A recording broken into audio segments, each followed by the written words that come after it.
Okay, आज हम लोग टॉपिक स्टार्ट कर रहे हैं, introduction to electrodynamic by Griffith का मल्टीपोल एक्सपेंशन। ये हमारे पास पेज नंबर 146 है। स्पेशल टेक्निक्स जो है वो हमारे पास चैप्टर है। इसके अंदर जो है वो एक मिनट, लेट मी सी कि रिकॉर्डिंग हो रही है कि नहीं। ओके, हो रही है।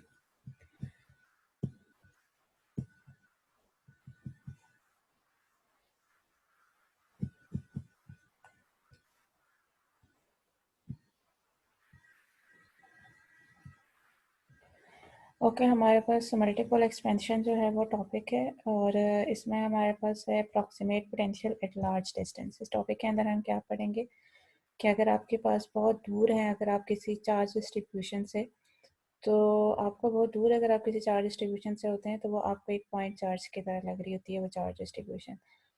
तो उसके लिए हम नॉर्मली क्या करते हैं कि हम ये कह देते हैं कि उस चार्ज डिस्ट्रीब्यूशन की वजह से जो पोटेंशियल है वो इसके बराबर है, Q ओवर 4πε0 R, और Q जो है वो टोटल चार्ज होता है। और ये फार्मूला हमारे पास जो है वो पोटेंशियल का है। लेकिन अगर चार्ज आपके पास ज़ीरो हो तो आपका ऑब्वियसली ये रिप्लाई होगा कि पोटेंशियल भी जो है वो ज़ीरो होगा।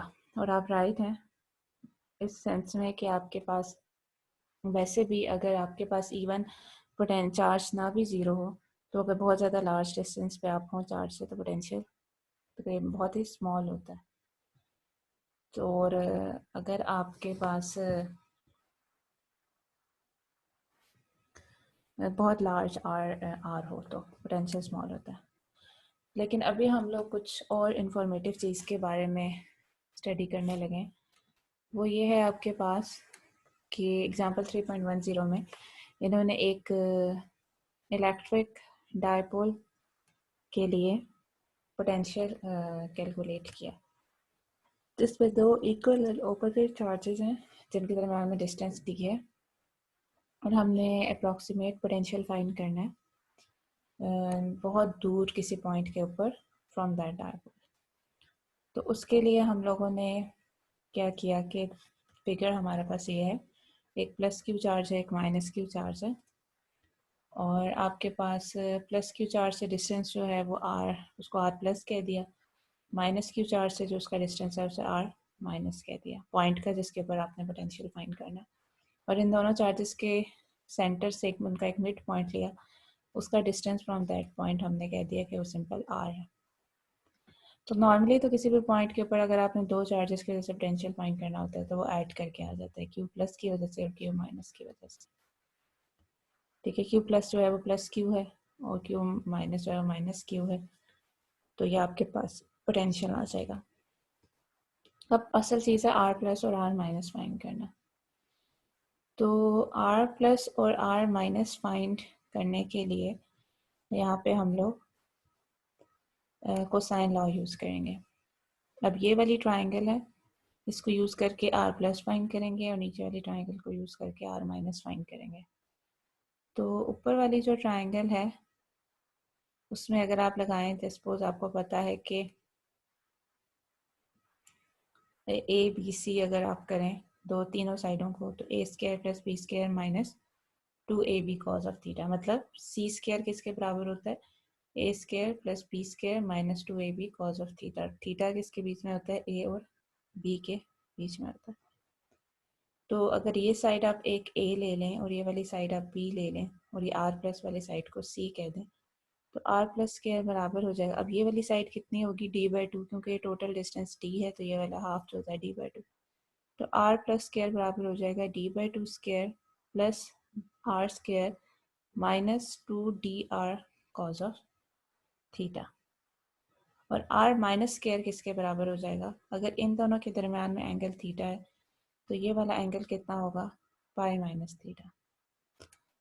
तो ये आपके पास आ जाएगा, ये आर माइनस स्क्वायर बराबर हो जाएगा r square plus d/2 square minus 2d/2 r cos of, यहाँ पे क्या हो जाएगा, पाई माइनस थीटा। तो कॉस पाई माइनस थीटा जो है वो माइनस कॉज ऑफ थीटा के बराबर होता है। इसलिए यहाँ पे जो माइनस प्लस लिखा हुआ इसका मतलब ये है कि आर प्लस जब आप कैलकुलेट करेंगे तो आपके पास डिस्टेंस होगा r square plus d by two square minus r d cos of theta. और जब आप आर माइनस कैलकुलेट करेंगे तो वो बराबर होगा r square plus d by two square plus r d cos of theta. और ये मैंने आपको बता दिया कि ये किस तरीके से आ रहा है। फिर इसमें से आर स्क्वायर को कॉमन लिया तो आपके पास जो है वो ये वाली टर्म ब्रैकेट के अंदर आ जाएगी। अब हम लोगों को आर की वो पॉइंट है जो कि बहुत ज़्यादा दूर है as compare to distance between the charges. तो अगर आर जो है वो डी से बहुत बड़ा है तो आपको पता है छोटी टर्म का अगर आप अब डी बाई आर ओबियसली क्या हो जाएगा, छोटा हो जाएगा, क्योंकि आर बहुत बड़ा है, डिनोमिनेटर बहुत बड़ा है। तो आपको पता है अगर आप किसी छोटी टर्म की हायर पावर लें तो वो मज़ीद छोटी हो जाती है। तो थर्ड टर्म निग्लिजिबल हो जाएगी। आपके पास फर्स्ट दो टर्म्स जो है आप कह देंगे अच्छा अब यहाँ पे ये आर प्लस माइनस स्क्वायर इसके बराबर था तो इसका फिर रेसिप्रोकल लिया है क्योंकि हमें यहाँ पे रेसिप्रोकल लेके पुट करना है। तो इसका रेसिप्रोकल लिया। रेसिप्रोकल लेने का क्या मतलब है? पहली बात तो ये कि आप पहले तो दोनों साइड पहले इस थर्ड टर्म को इग्नोर करेंगे, सिर्फ ये वाली टर्म्स रह जाएंगी।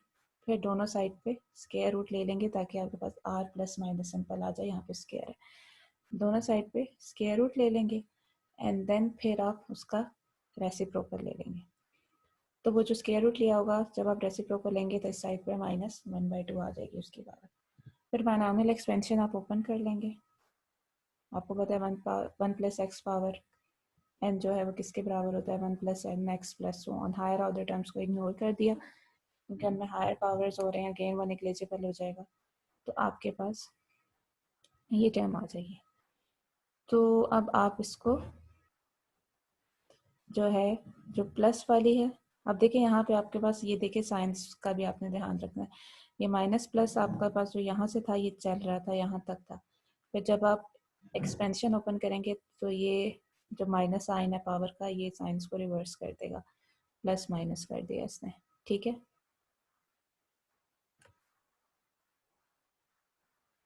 तो आपके पास जो है वो प्लस माइनस इसका हो गया।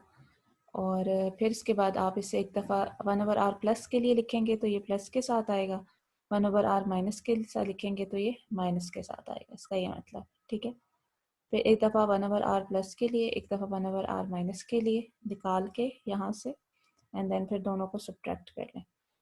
तो फर्स्ट टर्म्स तो दोनों में कॉमन होगी, वो कैंसिल हो जाएंगी। दूसरी वाली टर्म्स जो है वो उनके साइन ऑपोजिट थे तो वो सब्ट्रैक्ट होके ऐड अप हो जाएंगी।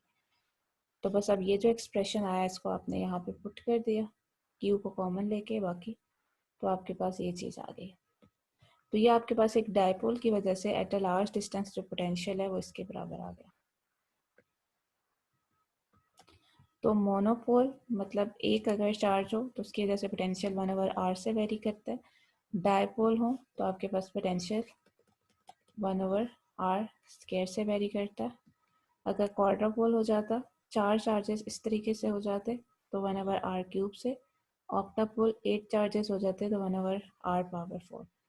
तो इसका मतलब ये हुआ कि पोटेंशियल जो डायपोल का है वो 1/r स्क्वायर से वेरी कर रहा है एट लार्ज चार्ज। मतलब r क्योंकि आपने बहुत ज़्यादा लिया है, अप्रॉक्सीमेशन आपने यही ली थी कि r जो है वो बहुत लार्ज है। As we might have anticipated fall off more rapidly than the potential of a point charge. क्योंकि ऑब्वियसली पॉइंट चार्ज की वजह से तो पोटेंशियल है वो 1/r से वेरी कर रहा है, डायपोल की वजह से 1/r के स्क्वायर की वजह से। तो 1/r स्क्वायर वाली टर्म जो है वो ज़्यादा रैपिडली जो है उसकी वजह से पोटेंशियल जो है वो डिक्रीज करेगा एज कम्पेयर टू दिस। इसी तरह अगर हम एक और डायपोल, एक डायपोल है अगर एक और डायपोल आप पुट कर दें, ठीक है, और आपके पास pair of equal and opposite dipole जो है वो आपके पास क्वाड्रापोल बनाते हैं तो उनका पोटेंशियल 1/r क्यूब से वेरी करता है।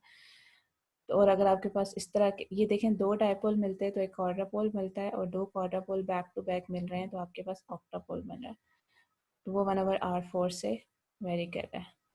ठीक है, तो आपके पास पोटेंशियल जो है वो 1/r क्यूब से वेरी कर रहा है फॉर क्वाड्रापोल, और ऑक्टापोल के लिए 1/r4 से वेरी कर रहा है।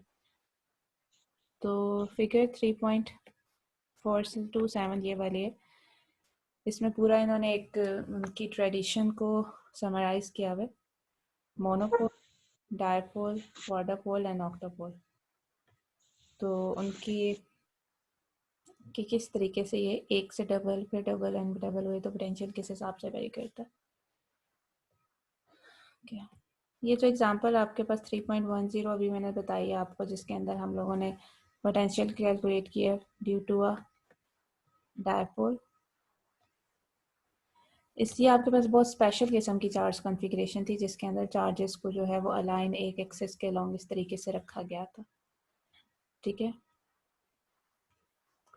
लेकिन अगर आपके पास कोई आर्बिट्रेरी चार्ज डिस्ट्रीब्यूशन हो, मतलब इस तरीके से कि लेट्स सपोज ये तो खैर आपके पास दो चार्जेस थे नॉर्मली, ठीक है, जिसको आपने एक खास कॉन्फ़िगरेशन में रखा था।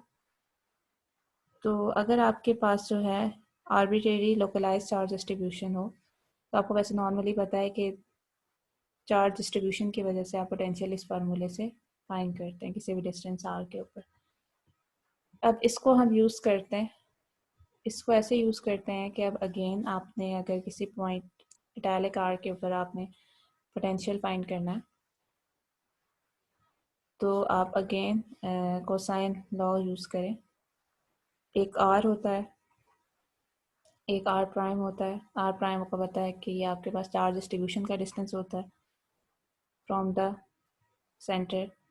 फिर उसके बाद ये वाला आर जो होता है सेंटर या ओरिजिन, और आर जो होता है ये आपके पास उस पॉइंट का जिसके ऊपर आपने पोटेंशियल फाइंड करना होता है उसका डिस्टेंस होता है फ्रॉम द ओरिजिन। और जो इटैलिक आर जो होता है ये आपके पास वो पॉइंट जिस पे आपने पोटेंशियल फाइंड करना है और जहाँ पे चार्ज डिस्ट्रीब्यूशन पड़े उन दोनों के दरमियान का डिस्टेंस होता है। तो ये कोसाइन लॉ यूज़ किया, इसमें से आर स्क्वायर कॉमन लिया। अच्छा, अब इसमें ये है कि आपके पास ये एक रिलेशन है, ये एक चीज़ लिखी हुई है। ये एक्चुअली आपके पास जो ये वाला आर है, ये आर वो पॉइंट जैसे मैंने आपको बताया उस पॉइंट का पोजीशन वेक्टर है जिसके ऊपर आपने पोटेंशियल फाइंड करना है फ्रॉम द ओरिजिन। और ये आर जो है वो आपके पास डिस्टेंस होता है पॉइंट का जिसका पोटेंशियल फाइंड करना होता है और जहाँ पे चार्ज डिस्ट्रीब्यूशन पड़ी हुई है। तो इन्होंने आपको कहा है कि ये इस रिलेशन के थ्रू लिंक करें। किस तरीके से, क्योंकि देखें जब आप इसका स्क्वायर रूट लेंगे दोनों साइड पे तो r is equal to that r और फिर then square root of this term. ठीक है, तो इन्होंने ये वाली जो टर्म में ये इस ब्रैकेट के अंदर जो ये वाली टर्म आ रही है ये वाली, इसको इन्होंने एप्सिलॉन कह दिया। ठीक है, तो ये आ जाएगा ब्रैकेट में 1 प्लस एप्सिलॉन। तो जब आपने दोनों साइड पे स्क्वायर रूट लिया तो इधर ऊपर इसके स्क्वायर रूट आ गया। तो एप्सिलॉन क्या है, बेसिकली आपके पास ये वाली टर्म है। अब इसको इस तरह से लेट करने का मकसद क्या था कि अब यही वाली टर्म जो है वो सारी हमने इससे प्ले करना है इस तरीके से। अगर आपके पास आपकी चार्ज डिस्ट्रीब्यूशन से बहुत आउटसाइड कोई पॉइंट है तो ये वाली टर्म जो है वो लेस देन 1 हो जाती है। क्यों? क्योंकि आपके पास जो है वो ये आर जो होता है आपको पता है ये डिस्टेंस होता है उस पॉइंट का जिस पे आपने पोटेंशियल फाइंड करना होता है, और ये आर जो है वो चार्ज डिस्ट्रीब्यूशन का। अगर चार्ज डिस्ट्रीब्यूशन आपके रेफरेंस पॉइंट के करीब पड़ा है और ये वाला पॉइंट काफ़ी ज़्यादा दूर है तो ये टर्म ओवरऑल काफ़ी छोटी हो जाएगी। तो हम कहेंगे कि ये जो टर्म है ये मच लेस हो जाती है 1 से। तो आपको पता है कि अगर आपके पास इस तरह से ये वाली टर्म छोटी हो जाए तो 1 प्लस एप्सिलॉन ऊपर स्क्वायर रूट है मतलब पावर 1/2 है। तो जब आप इसको रेसिप्रोकेट करेंगे 1/r करके पावर -1/2 हो जाएगी 3.92 का। तो इसकी आप बायनॉमियल एक्सपेंशन कर सकते हैं if this is less than 1, ये कंडीशन होती है। तो मतलब अगर बहुत दूर है आपके पास पॉइंट चार्ज डिस्ट्रीब्यूशन से, तो आपने इसमें बायनॉमियल एक्सपेंशन ओपन कर ली सिंपल। ये तो बायनॉमियल एक्सपेंशन का फार्मूला आपको पता होना चाहिए। 1 माइनस ए एक्स प्लस 1 माइनस एन मतलब पावर सॉरी अगर आपके पास n है और ये x है तो 1 minus n x plus n into n minus one divided by 2 factorial into x square minus n into n minus one and so on. इस तरीके से ये खुल जाती है। तो यहाँ पे फिर आप एप्सिलॉन की जो वैल्यू थी वो अब आप यहाँ पे पुट कर दें तो ये इस तरीके की आपके पास टर्म्स आ जाएंगी। अब इसमें ये जो सारी टर्म्स हमने इंक्लूड किए हैं यहाँ तक, पहले हमने ये सारी टर्म्स देख ली, फिर उसके बाद हमने यहाँ पे इनकी पावर्स ओपन किए। ठीक है। अच्छा, यहाँ पे एक और स्टेप इन्होंने किया है, ठीक है सही। अच्छा, यहाँ पे तो जब इन्होंने इसको एप्सिलॉन की कॉमन लिए, एप्सिलॉन के बराबर लिया था, तो इसमें आर प्राइम और आर को जो है वो कॉमन ले लिया था। खैर, जब हमने यहाँ पे पुट की तो यहाँ पे सिंपल पावर 1 है, यहाँ पावर 2 है, यहाँ पावर 3 है। तो बेसिकली इसको मल्टीप्लाई करके पहले इनको स्क्वायर क्यूब को ओपन करा, और ये टर्म्स तो आपको ओपन करनी पड़ेंगी। इन टर्म्स को आप ओपन करेंगे और इनको आपस में फिर मल्टीप्लाई करेंगे, जो मल्टीप्लाई हो रही हैं, एंड देन फिर उसके बाद आपके पास इस तरह का, फिर इसको थोड़ा सा रीअरेंज करना है। ये इसलिए करना है क्योंकि इसमें आर प्राइम और आर वाली टर्म्स को एक जगह करना है, आर प्राइम और आर स्क्वायर जहाँ पे आ रहा है उनको एक जगह करना है, आर प्राइम और आर जहाँ पे आर का क्यूब आ रहा है वहाँ पे उनको एक जगह करना है। तो आई वुड रिकमेंड कि आप बेशक ये थर्ड वाली टर्म ओपन ना करें।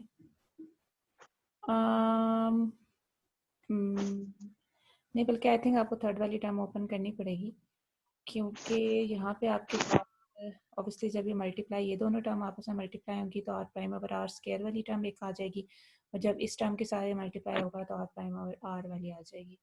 इसी तरह जब आप इसका स्क्वायर ओपन करेंगे तो ए माइनस बी होल स्क्वायर का फार्मूला खुल जाएगा। ठीक है, तो यहाँ से भी एक क्यूब वाली टर्म आ जाएगी, और जब आप इसको ओपन करेंगे तो यहाँ से भी क्यूब वाली टर्म आएगी। A minus B whole cube का फार्मूला ओपन करेंगे आप, A cube plus B cube I think, या minus B cube plus 3ab into A minus B.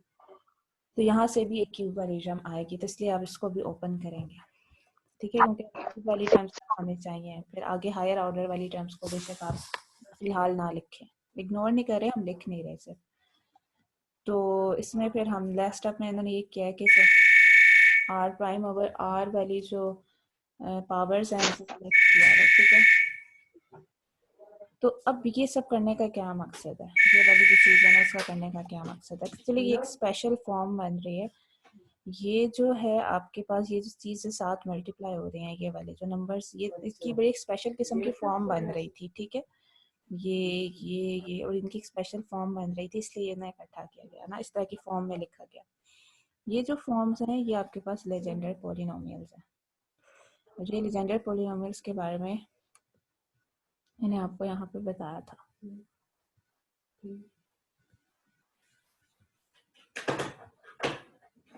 यहाँ पे 3.61 एंड 3.62 ये स्फेरिकल कोऑर्डिनेट्स के अंदर लेजेंडर पॉलिनोमियल्स के बारे में बताया गया था। ठीक है, तो इसमें आपके पास जब आपने स्फेरिकल कोऑर्डिनेट्स के अंदर हमने ये इक्वेशन सॉल्व की थी, तो जो सेकेंड ऑर्डर डिफरेंशियल इक्वेशंस को जब स्फेरिकल कोऑर्डिनेट के अंदर हमने सॉल्व किया था तो स्पेशल टाइप के सॉल्यूशंस आए थे फॉर जब आपने इसको सॉल्व किया था थीटा वाली टर्म को।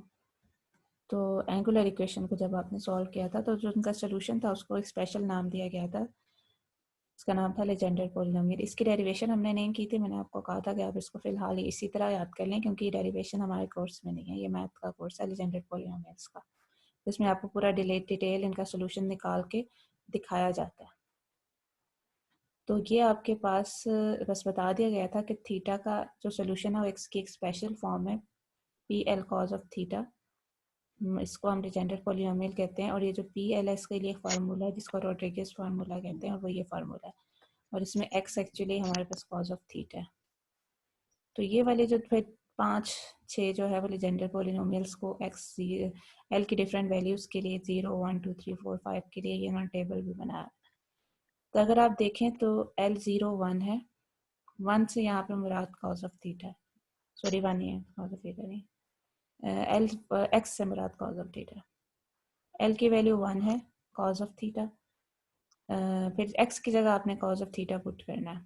ठीक है, मतलब बेसिकली होता है कॉज ऑफ थीटा की फॉर्म में, लेकिन आप हम आसानी के लिए एक्स लिख देते हैं कॉज ऑफ थीटा की जगह। तो जहाँ जहाँ एक्स आ रहा है वहाँ आप कॉज ऑफ थीटा लिखें। तो ये आप 3 टर्म्स अगर आप देखें, बल्कि इवन ये वाली भी, यहाँ पे एक्स की जगह कॉज ऑफ थीटा पुट करके, तो आप देखेंगे कि ये टर्म्स जो हैं, पहली 4 जो है L0, 1, 2, 3 तक, ये टर्म्स जो हैं ये बिल्कुल यही वाली बन रही हैं। ये वाली, ये हो गया 0 वाला 1, ये L इज इक्वल टू 1 वाली टर्म जहाँ पे x था जो cos ऑफ थीटा के बराबर है, ये L इज इक्वल टू 2 वाली टर्म, और ये L इज इक्वल टू 3 वाली टर्म। तो इसका मतलब ये है कि आपके पास यहाँ पे ये जो 7 कोफिशिएंट्स आ रहे हैं r प्राइम ओवर r के, वो आपके पास लीजेंडर पॉलिनोमियल्स हैं जो ब्रैकेट के अंदर आ रहे हैं। और ये बड़ा अच्छा रिजल्ट आया, बड़ा इसका मतलब है कि इसकी कोई फिजिकल मीनिंग है ज़रूर। तो जो 1 ओवर r है वो आपके पास, अगर आप इसे समराइज करें, समीशन की फॉर्म में लिखें, तो 1 ओवर r तो खैर कॉमन था, ये जो ब्रैकेट के अंदर है सब इसको समीशन के अंदर लिखें। तो ये जो पावर्स हैं देखें, इसकी आप यहाँ पे r प्राइम ओवर r की टर्म नहीं है, तो आप ये कह देंगे कि यहाँ पे r प्राइम ओवर r वाली टर्म की पावर 0 है। तो 0 से लेके 0, 1, 2, 3 and so on to infinity. तो n की पावर 0 से लेके इन्फिनिटी तक r prime over r power n, और साथ Legendre polynomial P n cos of theta prime. तो n जो है उसकी वैल्यू यहाँ पे 0, 1, 2, 3 एंड सो ऑन। तो थीटा प्राइम जैसे हमने स्टार्ट में लिया था, एंगल था हमारे पास r और r प्राइम के बीच में। तो आपके पास ये जो इक्वेशन आई 1 ओवर कैपिटल R की, सॉरी 1 ओवर इटैलिक R की, इसको आप इस इक्वेशन के अंदर 3.91 के अंदर continuous charge distribution, arbitrary localise charge distribution की इक्वेशन के अंदर पुट कर दिया। तो अब आपके पास है noting that r is a constant. अब यहाँ पे अगर आप देखें तो ये वाला r जो है पहले यहाँ पे भी बाहर था, ठीक है, और अगर ये कांस्टेंट है, ठीक है, distance from any reference point, तो ये 1 ओवर r पावर n जो है ना, ये भी आप यहाँ से बाहर निकाल लें, तो वो बाहर आएगी। तो एक r ऑलरेडी मौजूद था, एक पावर n वाला आ जाएगा, तो r पावर n प्लस 1, तो अंदर आपके पास ये रह जाएगा। वैसे भी आपके पास जो इंटीग्रेशन है वो r प्राइम के ऊपर हो रही है, तो बाकी सिंपल वाला r जो है वो कांस्टेंट है, यहाँ पे वो चेंज नहीं हो रहा। तो आप अगर इनको ओपन करना चाहें लीजेंडर पॉलिनोमियल की वैल्यूज, ओपन समीशन ओपन कर लें, n की वैल्यू 0 से 0 पुट करें, फिर 1 पुट करें, फिर 2, तो 3 टर्म्स इन्होंने 4 टर्म्स ओपन कर लिए, 0 नहीं 3 ही किए, 0, 1, 2 तक के लिए ओपन कर लिया। तो ये आपके पास बेसिकली वॉटरफॉल एक्सपेंशन है v की in term of 1 over r in the power of 1 over r, ठीक है। तो मतलब 1 ओवर r की पावर्स आ रही है ना, 1 over r power 1, 1 over r power 2, 1 over r power 3 and so on. तो इसमें जो आपके पास ये वाली जो टर्म थी जो n इज इक्वल टू 0 के लिए आई थी, ठीक है, ये अगर आप देखें तो ये आपके पास मोनोपोल के लिए है, या मतलब जो अभी तक आप पॉइंट चार्ज के लिए या आपके पास पॉइंट चार्ज डिस्ट्रीब्यूशन के लिए आप पोटेंशियल फाइंड करने के लिए ये फार्मूला यूज करते हैं जो 1 ओवर r से वेरी करे। सेकेंड टर्म जो n इज इक्वल टू 1 के लिए है, ठीक है, n is equal to 1, 1 plus 1 power 2, ये आपके पास जो है 1 ओवर r स्क्वायर से वेरी कर रही है, और ये आपके पास डायपोल के लिए। थर्ड वाली टर्म जो है वो क्वाड्रापोल, फोर्थ वाली आ गई ऑक्टापोल एंड सो ऑन। तो बेसिकली आपके पास ये जो 3.95 इक्वेशन है ये एग्जैक्ट है, लेकिन हमने अप्रॉक्सीमेशन की थी इसमें, तो ओबियसली स्टार्ट में हमने ये अप्रॉक्सीमेट काफ़ी चीज़ें की थी, और वो ये हमने उसमें एक अप्रॉक्सीमेशन हमने ये भी ली थी कि आपके पास पॉइंट जो है वो बहुत ज़्यादा दूर है फ्रॉम अ चार्ज डिस्ट्रीब्यूशन, जिसकी वजह से ये वाली टर्म ओवरऑल जो है वो लेस देन 1 हो गई है। एग्जैक्ट है मतलब अप्रॉक्सीमेशन के अंदर। जो आपके पास स्टार्ट की जो टर्म्स हैं lowest non zero term expansion के अंदर जो आ रही हैं, ये आपके पास तकरीबन अप्रॉक्सीमेट पोटेंशियल देती हैं एट लार्ज आर, क्योंकि हमने स्टार्ट से यही देखा है कि आर लार्ज है। तो लेकिन जो हायर ऑर्डर्स की टर्म है वो हमें ये बताती है कि आपके पास किस तरीके से आप अपनी अप्रॉक्सीमेशन को इम्प्रूव कर सकते हैं।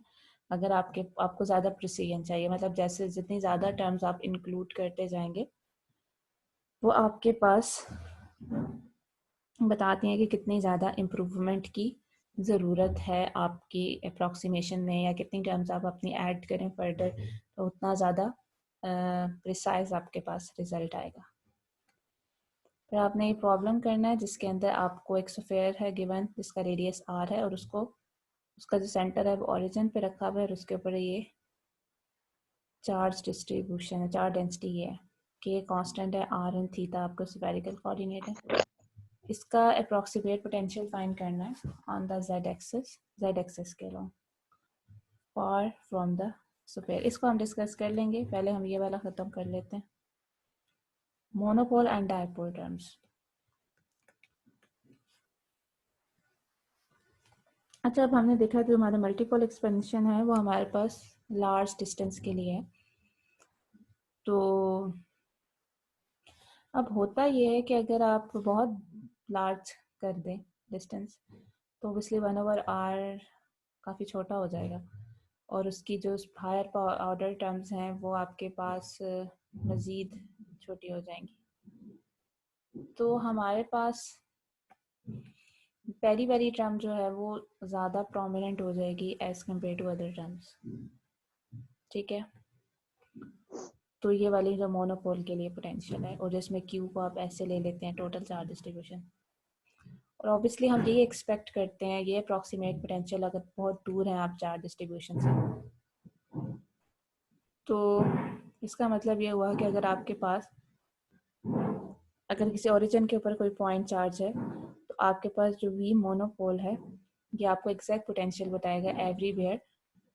मतलब ज़रूरी नहीं है कि सिर्फ आपके पास लार्ज डिस्टेंस के ऊपर ही हो, किसी भी पॉइंट के ऊपर जो है वो आपके पास वी मोनोपोल जो है, अगर आपके पास एक पॉइंट चार्ज है जो ओरिजिन पे पड़ा हुआ है तो उसके लिए आपको एग्जैक्ट पोटेंशियल बताएगा। और क्योंकि उस केस में आपके पास जो है बाकी सारी टर्म्स जो है वो वानिश हो जाएंगी और आपके पास जो है वो एग्जैक्ट पोटेंशियल जो है वो यही वाला हो जाएगा। ठीक है, मतलब एग्जैक्ट और अप्रॉक्सीमेट में ये मसला है कि आपके पास जहाँ पे आपके पास अगर आपके पास हायर ऑर्डर टर्म्स की जो बिल्कुल मतलब वो वाली जो टर्म्स हैं वो बिल्कुल निग्लिजिबल या निग्लिजिबल आप ये कहें कि बिल्कुल उनकी कॉन्ट्रीब्यूशन ज़ीरो हो गई है अगर, तो ऑब्वियसली आपके पास और पोटेंशियल एग्जैक्टली सिर्फ इसके बराबर आ गया तो वो एग्जैक्ट हो जाएगा। लेकिन अगर हायर ऑर्डर टर्म्स को इंक्लूड करने की ज़रूरत है क्योंकि सिर्फ एक टर्म जो है वो आपको सही रिजल्ट नहीं दे रही है तो फिर वो अप्रॉक्सीमेट हो जाता है। लेकिन अगर एक टर्म सिग्निफिकेंट हो और वो आपको सही रिजल्ट दे रही है और बाकी टर्म्स की ज़रूरत ना हो, वो ज़ीरो हो रही हो, तो आपके पास जैसे इस केस में मैंने बताया है कि अगर आपके पास एक पॉइंट चार्ज है एट द ओरिजिन तो आपको बाकी हायर ऑर्डर टर्म्स की ज़रूरत नहीं है क्योंकि आप यही टर्म से आप एग्जैक्ट पोटेंशियल फाइंड कर सकते हैं किसी भी पॉइंट पे। अगर आपके पास टोटल चार्ज ज़ीरो हो जाए, the dominant term in the potential will be the dipole. अच्छा, अब ये एक चीज़ है कि अगर आपको वैसे भी पता है कि डायपोल के अंदर टोटल चार्ज ज़ीरो हो रहा होता है, जैसे मैंने स्टार्ट में भी ये बात की थी कि अगर आपके पास चार्ज ज़ीरो हो जाए तो आप क्या एक्सपेक्ट करते हैं, आप यही एक्सपेक्ट करते हैं कि एक लार्ज डिस्टेंस जो है वो पोटेंशियल को ज़ीरो होना चाहिए। लेकिन असल में अगर आप देखें तो इस केस में भी तो आपके पास टोटल चार्ज ज़ीरो ही हो रहा था लेकिन पोटेंशियल जो है वो आपके पास ज़ीरो नहीं हो रहा था। तो आप वैसे इन्होंने कहा कि अगर आपका चार्ज डिस्ट्रीब्यूशन जो है वो ज़ीरो हो रही हो तो आपका जो मतलब टोटल चार्ज ज़ीरो हो रहा हो तो फिर उस वक्त आपके पास ये जो मल्टीपोल एक्सपेंशन है इसमें जो टर्म डोमिनेट कर रही होती है वो ये सेकंड वाली कर रही होती है।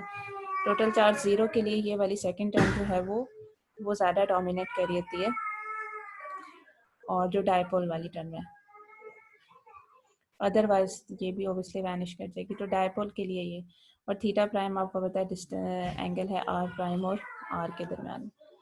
तो आर और r prime, r unit vector और आर प्राइम वेक्टर, आपको पता है दो वेक्टर्स का डॉट लें तो दोनों वेक्टर्स के मैग्नीट्यूड को मल्टीप्लाई करके multiply by cause of theta, theta उन दोनों के दरमियान में एंगल होता है। तो इसमें r prime, r unit vector है तो ऑब्वियसली उसका मैग्नीट्यूड 1 होगा और आर वेक्टर प्राइम का आर प्राइम आ जाएगा और कॉज ऑफ थीटा प्राइम। तो यहाँ पे इन्होंने क्या किया है कि r prime cos theta prime जो वाली टर्म है उसकी जगह इन्होंने ये पुट किया और इस आर प्राइम को सॉरी आर यूनिट वेक्टर को बाहर निकाल दिया।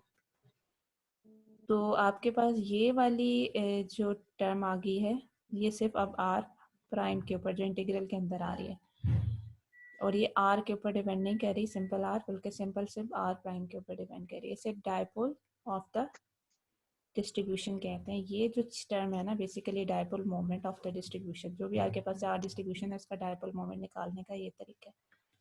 ये पी से हम इसे रिप्रेजेंट करते हैं तो अगर हम इसे P की जगह लिखें तो ये R P dot R hat हो जाएगा। तो डायपोल की वजह से जो पोटेंशियल है उसको हम इस तरीके से भी लिख सकते हैं, P हमारे पास इसके बराबर है, dipole moment of the distribution. तो डायपोल मोमेंट ऑब्वियसली आपके पास साइज, ज्योमेट्री और डेंसिटी वगैरह के ऊपर डिपेंड कर रहा होता है, चार्ज डिस्ट्रीब्यूशन के ऊपर की। इक्वेशन 3.98 जो है आपके पास ये वाली डायपोल मोमेंट की, translate in the usual base is for point like and surface like charges. मतलब आप इसको point, line and surface charge के लिए भी यूज़ कर सकते हैं, ठीक है। मतलब रो की जगह सिग्मा और लैम्डा पुट करके आप इसे लाइन और सरफेस के लिए भी पुट कर सकते हैं। और अगर आप पॉइंट चार्ज के लिए लिखना चाहें तो आप इस तरह के समीशन की फॉर्म, इंटीग्रल तो ऑब्वियसली आपके पास कॉन्टिन्यूस चार्ज डिस्ट्रीब्यूशन के लिए आ जाता है, तो अगर आप समीशन की फॉर्म में लिखना चाहें तो पॉइंट चार्ज के लिए लिखेंगे तो समीशन की फॉर्म में आ जाएगा। तो क्यू आई तमाम चार्जेस होंगे और आर प्राइम जो है उनका डिस्टेंस फ्रॉम द सेंटर। तो जो फिजिकल डायपोल होते हैं इक्वल एंड ऑपोजिट चार्जेस होते हैं, इसमें plus Q and minus Q, एक प्लस क्यू होगा एक माइनस क्यू होगा। प्लस क्यू का डिस्टेंस जो है वो आर प्लस कह दें, माइनस क्यू का डिस्टेंस आर माइनस कह दें। तो ये जो है इसको इन्होंने डी से रिप्रेजेंट किया, ये इधर ये फिगर बनी हुई है जैसे प्लस क्यू का distance r plus q minus का दिस, और इनके दरम्यान में डिस्टेंस जो है वो डी है। हेड टू टेल रूल से ऐड करें तो ये आपके पास इसी के बराबर आता है। और ये डी वैसा वेक्टर है जो कि नेगेटिव चार्ज से पॉजिटिव चार्ज की तरफ पॉइंट कर रहा है, तो ये भी इम्पोर्टेंट चीज़ है। तो ये आपके पास आ गया हमारे पास यहाँ तक। Is this consistent with what we got for the physical dipole in example 3.12? तो अब जो हमने डायपोल मोमेंट भी फाइंड कर लिया, और एक हमने कहा कि हमने जो 3.10 के अंदर फिजिकल डायपोल के लिए जो हमने पोटेंशियल फाइंड किया है और जिस तरह से उसको हमने सॉल्व किया है उसके साथ हमारा रिजल्ट ये वाला क्या कंसिस्टेंट है? Yes, if you put 3.100 in equation 3.99 आपके पास ये इक्वेशन है, ठीक है। तो you recover 3.90, तो आपको ये वाली इक्वेशन मिल जाएगी। और पुट करके देख लें, ये वही वाली चीज़ आ जाएगी। डॉट को हटाएंगे तो सॉल्व करेंगे तो cos थीटा वाली टर्म आ जाएगी।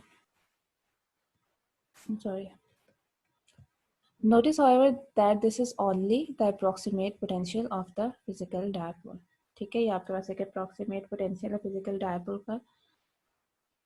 evidently there are higher multiple contributions, मतलब ये तो हमने approximate potential find किया लेकिन obviously और भी contributions होती हैं।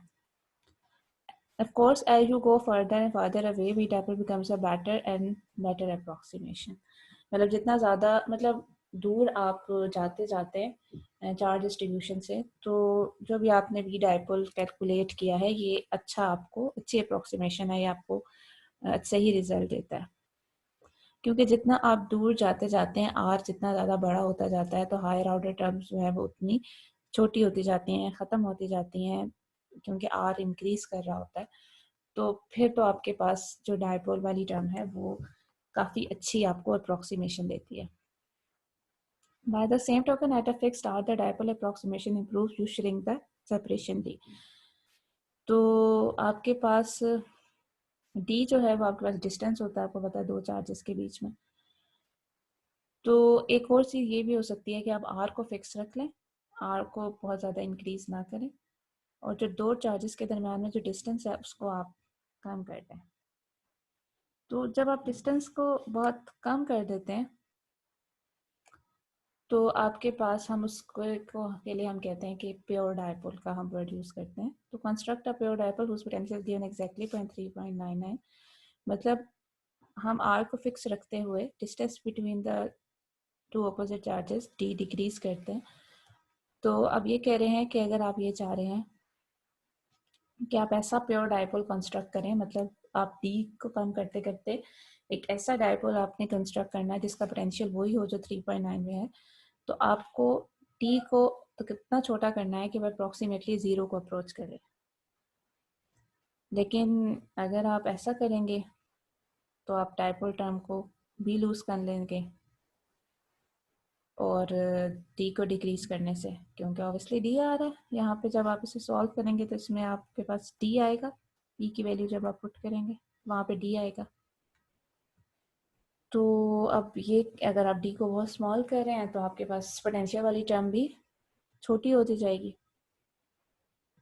और फिर यहाँ पर साइमल्टेनियसली आप ये अरेंज करें कि डी अगर बहुत छोटा हो रहा है तो जो क्यू है वो बहुत लार्ज हो जाए। तो इस केस में जो फिजिकल डायपोल होता है वो प्योर डायपोल में चेंज हो जाता है। मतलब फिजिकल डायपोल प्योर डायपोल में कब चेंज होता है? जब डी अप्रोच कर रहा हो जीरो को और क्यू अप्रोच कर रहा हो इन्फिनिटी को, लेकिन इस तरीके से कि इनका प्रोडक्ट जो है वो फिक्स्ड है। So when someone uses the word dipole, you can't always tell whether they mean a physical dipole with the physical dipole, मतलब उसमें कोई finite separation है between the charges, और a point pure point dipole, मतलब इतना करीब है कि वो दूर से आपको लग ही नहीं रहा कि वो dipole है, इतना एक दूसरे के करीब। If in doubt, मतलब ये कि अगर आपके पास dipole का वर्ड नहीं यूज किया जाता है तो आप नहीं बता सकते हमेशा कि वो फिजिकल डायपोल है या प्योर डायपोल है। If in doubt, assume that D is small enough compared to R, then you can safely apply 3.99। तो अगर आप किसी डाउट में हैं तो आप ये अज्यूम कर लें कि D बहुत स्मॉल है एज कम्पेयर टू R, तो फिर उस अप्रॉक्सीमेशन में, उस अजम्पशन के अंदर आप ये वाला रिजल्ट सेफली यूज़ कर सकते हैं। डायपोल मोमेंट्स जो होते हैं वो वेक्टर्स होते हैं और ये वेक्टर के अकॉर्डिंगली ही ऐड होते हैं। अगर आपके पास दो डायपोल्स हैं तो दो डायपोल्स से अगर आपने नेट डायपोल मोमेंट निकालना है तो उसको वेक्टोरियली ऐड करेंगे। अगर आपके पास 4 चार्जेस हैं जैसे यहाँ पे at the corner of the square, तो इनका नेट डायपोल मोमेंट 0 होगा, क्योंकि देखें नेगेटिव से इस तरफ इसका होगा, नेगेटिव से इस तरफ इसका होगा। तो जैसे आपको पता है इस तरीके से ऑपोजिट वेक्टर ऐड हो तो 0 होता है, हॉरिजॉन्टली भी दो ऑपोजिट वेक्टर ऐड हो तो 0 होता है।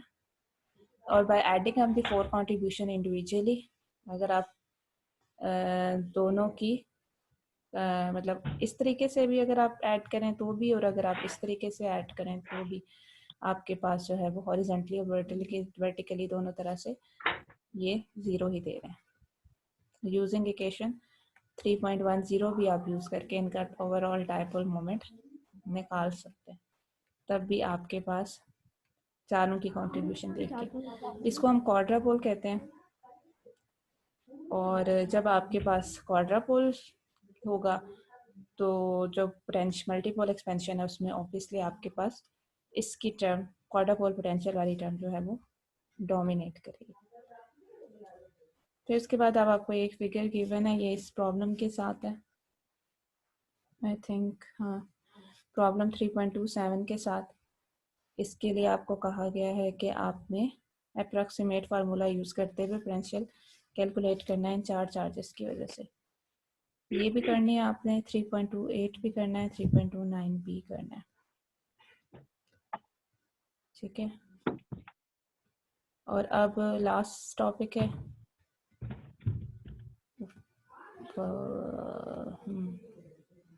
हम लास्ट टॉपिक स्टार्ट कर रहे हैं। लास्ट टॉपिक जो है वो मैं इसकी अलहदा से रिकॉर्डिंग कर देती हूँ, ये अभी फिर आप की क्लास में एंड कर देती हूँ। ये एक यहाँ तक एक हो जाएगा और ये वाले के लिए मैं अलहदा से खुद लेक्चर रिकॉर्ड करके अपलोड कर दूँगी। ओके क्लास, किसी का कोई क्वेश्चन है?